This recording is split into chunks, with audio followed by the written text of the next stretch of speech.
Estinian!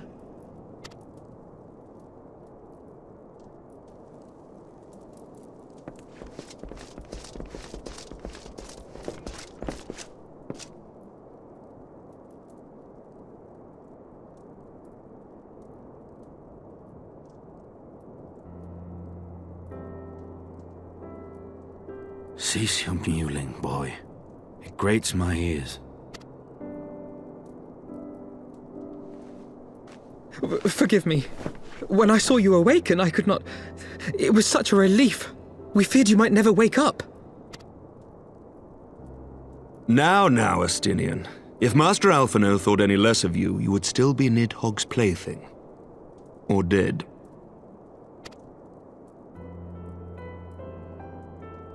Aye, 'twas but a jest. I thank you, Alphino. And you too, Warrior of Light. Quite how you managed to persuade Hraesvogr to aid in his brood brother's downfall I cannot imagine. But full glad am I that you did. Yet again, you have achieved the impossible.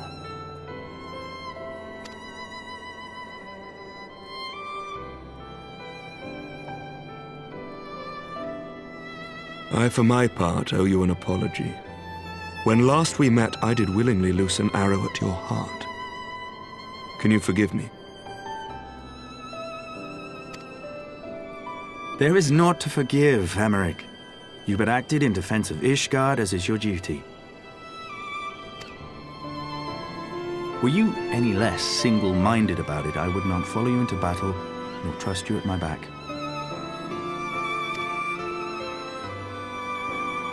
Besides, I had come to the selfsame conclusion, that I would have to perish for Nidhogg to be stopped. So let us dispense with the hand-wringing. I have heard enough mewling for one day. Oh!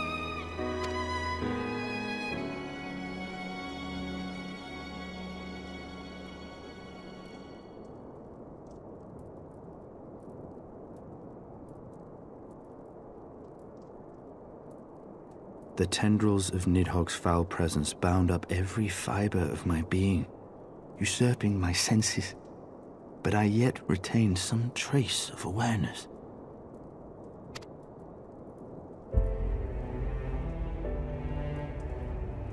The worm's mind was as a vast and tumultuous sea.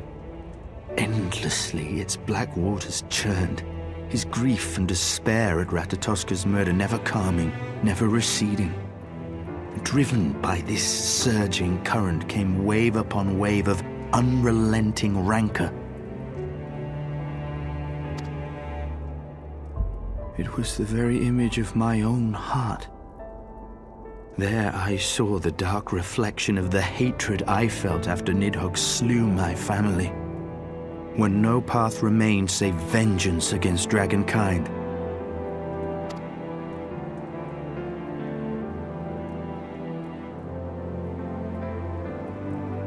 Neither one of us had a choice. But I was blessed with something Nidhogg was not. Comrades and teachers to console and admonish me.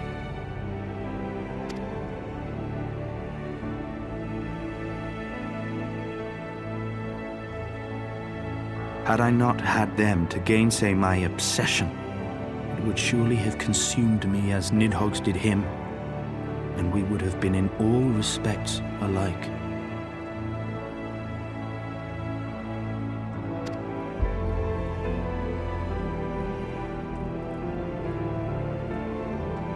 Though his shade is banished, his spirit scattered upon the sea of clouds, I feel no joy at his passing.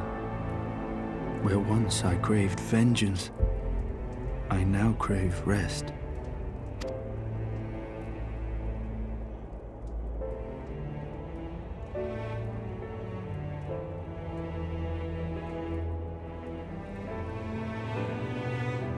Lord Commander, my hunt is at an end. I would lay down the mantle of Azure Dragoon. My friend,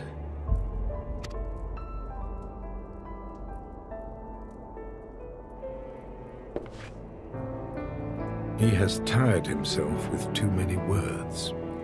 I doubt not that he will make a full recovery, but he must be allowed some few days of quiet.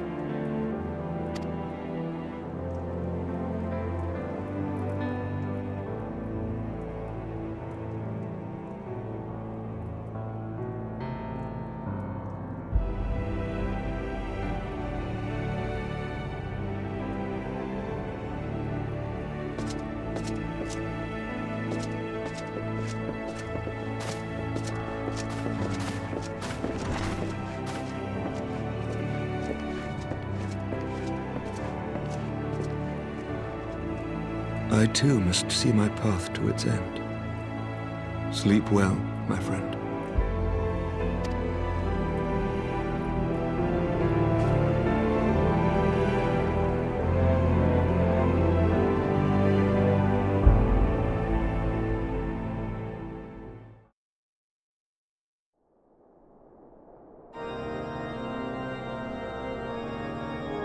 Following the battle with Nidhogg on the Steps of Faith, Sir Emeric called an assembly that he might make his final proclamation as acting head of state.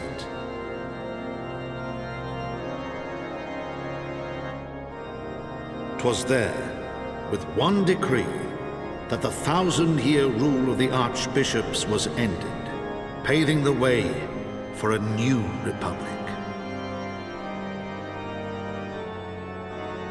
The governance of Ishgard would now be placed in the hands of high and lowborn alike, their ranks represented by the newly founded House of Lords and House of Commons.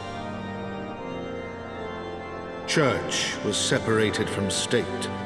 The foundation for change had been carefully laid, and the reforms proposed by Ishgard's new government passed into law without incident. His duty done, Emeric de Burrell gladly stepped down from the Archbishop's dais, only to be raised unto the highest seat in the House of Lords.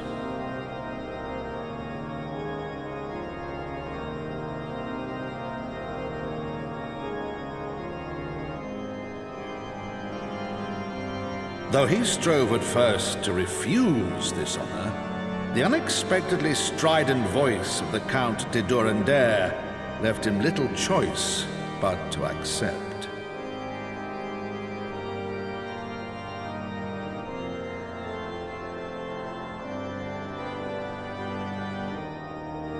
And so it was that the winds of gentle revolution came to stir.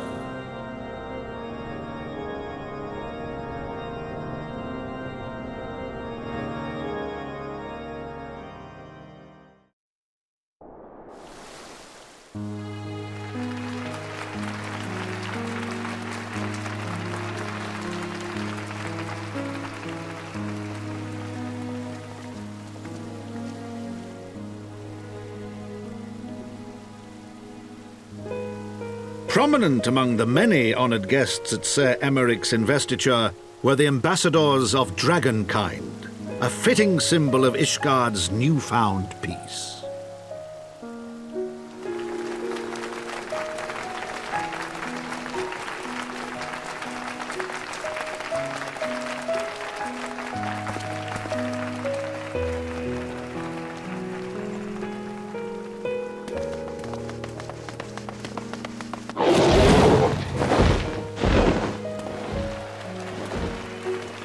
The people looked on in awe as he soared through the heavens on Dragonback.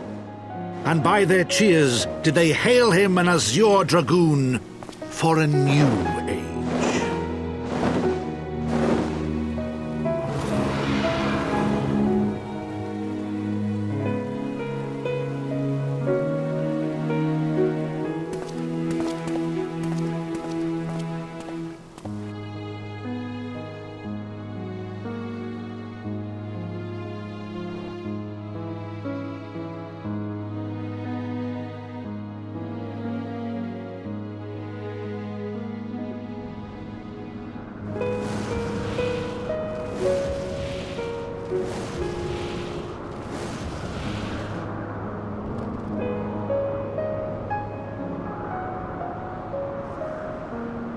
Thus were the notes of the dragon song rewritten, the din of war giving way to a rising litany of peace and hope.